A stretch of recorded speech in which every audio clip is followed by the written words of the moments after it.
Hello, this is Darrell Castle with today's Castle Report. This is Friday, the 22nd day of March in the year of our Lord 2024. My beat today, folks, is debt. I will be talking about debt, the effect it has had and is having on the nation. Debt, as the U.S. government has accumulated, it is very bad. It's been accelerated by the ruinous nature of fake money and the siren's call of money without limit. I argue today that money without solid backing is perhaps the most corrupting influence in America. Money, whether fake or real, is power. Money is power, folks, and power corrupts the mind and the morals. Thus, our nation and its tradition of law and justice are corrupted. I have more than 40 years of experience as a bankruptcy lawyer, and I therefore have had a lot of experience dealing with debt. Debt can be used for production or to increase revenue. Then it's good. Otherwise, it's an albatross around the neck of the debtor. The Bible tells us that in the book of Proverbs. The debtor becomes the slave of the lender. Lately, the U.S. has used debt to make war, to pacify its people with bread so they will not see the circus that is going on in Washington.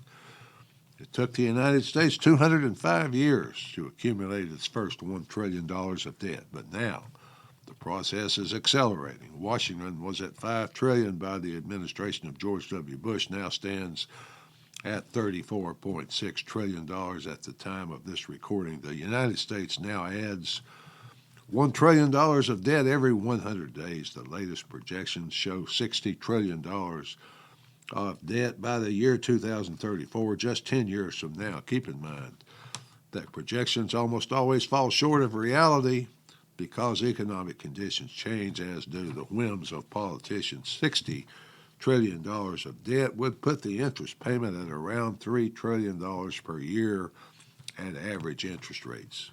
Please keep in mind that total revenue in 2023 was $4.1 trillion. And the president's proposed budget for this year, $7.3 trillion. Yet Washington will still function. Somehow it still functions, still funds war. The end result always takes time, folks, to play out. For example, even when Rome debased its currency and looted the known world to gain the resources to continue its profligacy, the barbarians took their time to complete their work. What if interest rates had to rise? Because the Federal Reserve was afraid of out-of-control inflation. The what if is probably more like when. Then all those estimates I just gave you are wrong. They're way short. What about what increased rates would do to the average American? The median price of an American house is now $435,000, up from $25,000 in 1970. An average-priced house at 12.9% interest rates, which have happened recently, would cost a monthly payment of $4,676, interest only. I wonder what rates like that will do to the housing market and to the lifestyle of the average American. Even at a modest rate of 7%, the payment would be about $3,000 a month, or more than the average family could afford. Would the house price come down as a result of all this? Yes, most likely it would, because of new houses not selling as well, but the demand for credit would increase. It always will, because people have to have credit to live. They can't live on their salaries. A debt crisis might result whereby people are forced into bankruptcy and into liquidation of their assets. Increased bankruptcy rates by people always damage or destroy tax revenue on a national scale. People I talk to seem to think that debt, public and private, is no big deal because nothing I've been predicting has been happening. That's because with public debt, even more debt, using even more fake money has always been the answer to paper over Washington's problems. The situation now is different, however, because it's increasing so exponentially that the entire system is threatened. As my friend Bill Barner would say, when you jump out of an airplane in flight for a moment, you feel suspended in the air just floating along, but gravity will have its moment in your life. The problem is rather complex and very simple at the same time. The debt of the nation and of its people should be handled the same way, with the same effect. except that the nation has been able to just create money without anything to back it to cover its obligations and its boondoggles, and the resulting debt to its bottom line, thus suffering no apparent consequences. That is, until now, when the interest is rapidly approaching revenue. Unless that ship of state changes course and quickly, income will not even cover interest. And that road is one which leads to default, or more dishonestly, to hyperinflation. The simple part is that the more current income you must devote to past spending, the less you have left over for current spending. That means people who have less money to spend are poorer than people who don't. You've all heard the quote from Hemingway many times, I'm sure. Quote, how does a man descend into bankruptcy? Gradually at first, then suddenly. My contention today is that the United States government has passed through the gradual stage and has now entered the sudden part of the equation. Those who decide these things in the U.S. have been able to accomplish every 100 days what it took their ancestors 205 years to accomplish. So I suppose they think that's progress. They're making progress, folks.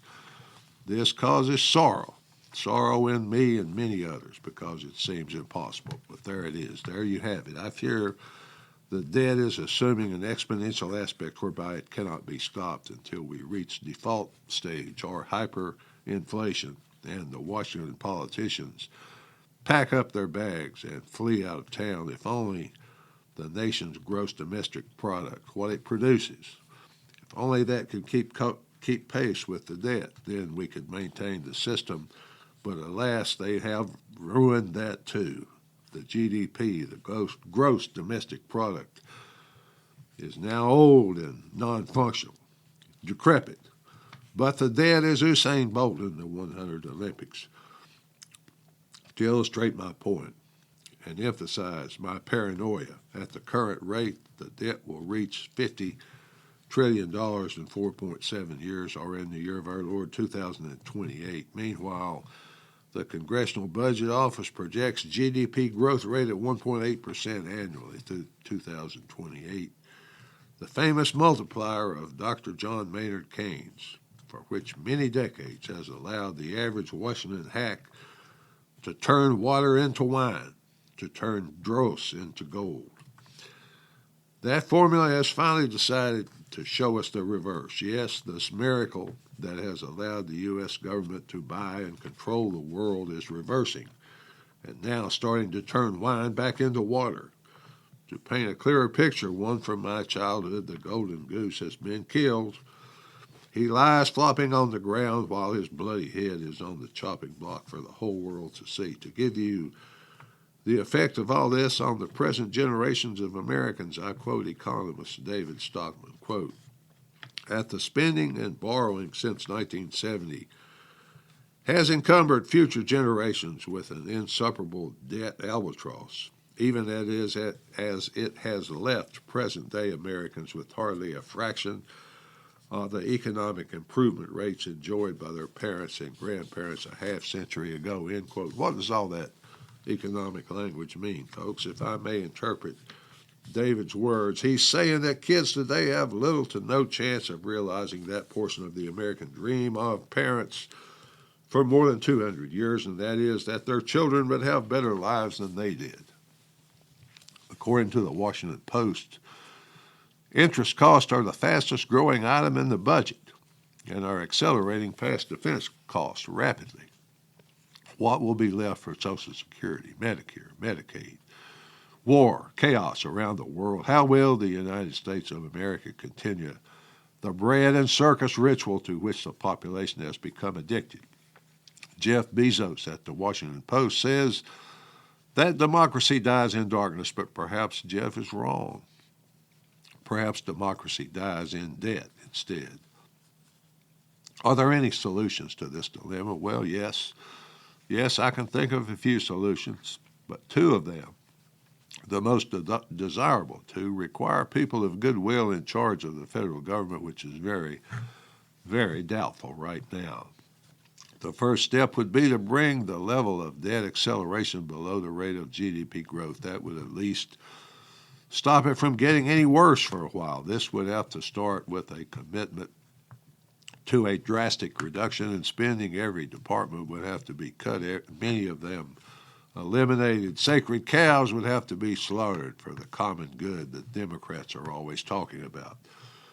See new President Javier Milei in Argentina for an example of how this program can work to revitalize a country. Do you see any leader out there on the political landscape who might be willing to lead such an effort and sacrifice himself or herself in the process? I don't, folks. I don't see anyone who has a possibility of being elected who would do that. The most likely scenario is something I've talked about many times and I've always feared as a solution.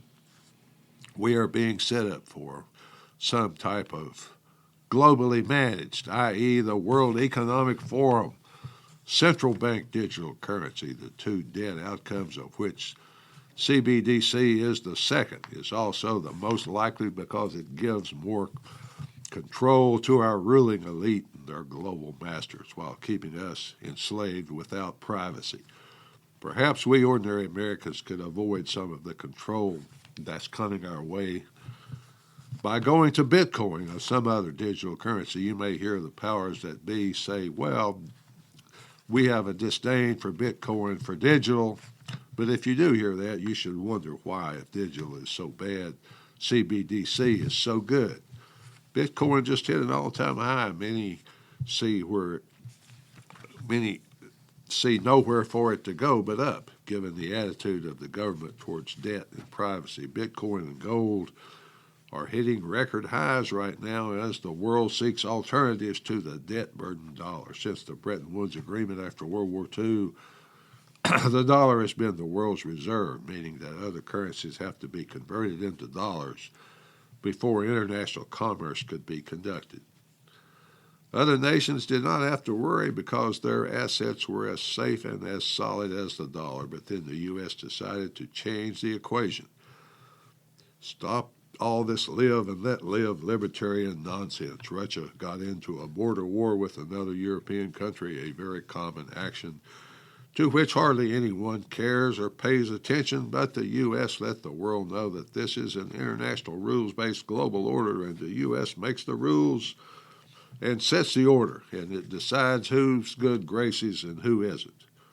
Russia was punished by having $300 billion in assets stored safely, they thought, in the U.S. dollar. They were sanctioned, their assets confiscated by the ruler of the global order. Other countries were sanctioned as well whenever they were out of compliance with U.S. rules. The U.S. decided to involve itself in the Russia-Ukraine war, not just by giving money and weapons to the Ukrainians, but also by using the international banking system in an admitted attempt to bleed Russia dry. Foreigners begin to see how easily they could run afoul of the U.S. as well, how that could mean their assets are no longer safe and secure. The U.S.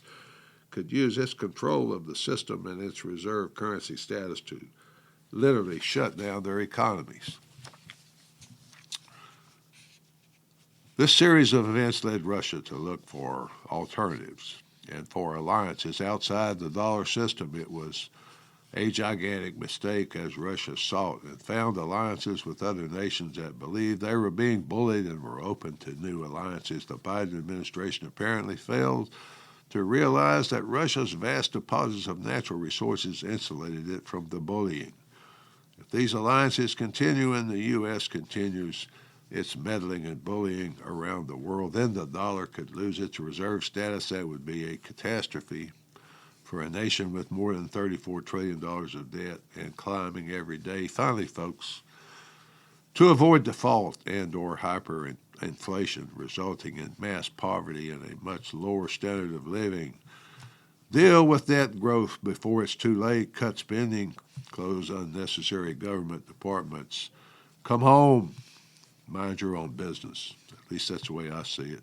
Till next time, folks, this is Darrell Castle. Thanks for listening.